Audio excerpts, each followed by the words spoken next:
抵抗神，詩篇51篇4節。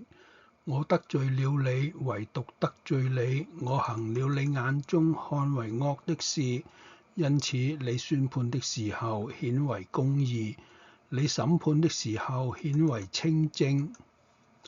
如果你同我一樣，由細都係喺教會長大嘅，咁樣你可能好早就知道罪嘅本質就係干犯神嘅律法。喺舊約中最原始嘅希伯來文對罪嘅基本解釋係錯失咗目標，其他用嚟描述罪嘅字眼就顯示人類冇辦法達到神嘅期待同埋設立嘅標準啦。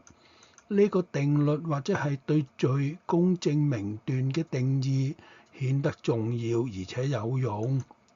但係喺最近呢幾年，我突然之間領悟到，罪不單單係錯失目標，冇達到客觀嘅標準，罪亦都係極之個人化嘅，牽連好廣。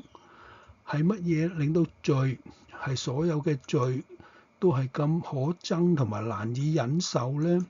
因為佢係抵抗神。冇錯，罪係會傷害其他人。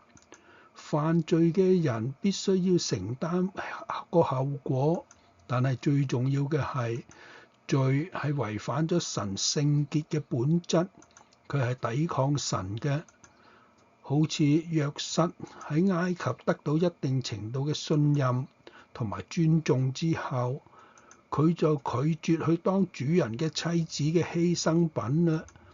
佢知道如果喺呢件事情上讓步，不單單係冒犯咗嗰一位婦人同埋得罪佢嘅丈夫，亦都不單單係違背咗自己嘅良心，係更加玷污咗自己嘅名聲。佢俾呢個強烈嘅觀念約束住。喺創世記39章9節嗰度，佢話：我怎可以作這極惡的事得罪神呢？我哋永遠都唔會明白乜嘢係真正嘅為罪悲痛同埋破碎，直到我哋明白喺我哋選擇忽略神賜生命嘅教誨嘅時候，佢係何等地傷心。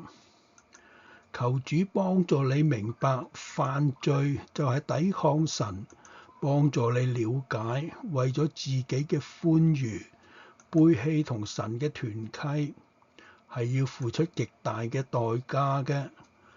求神賜我哋一顆省察嘅心啦，阿門。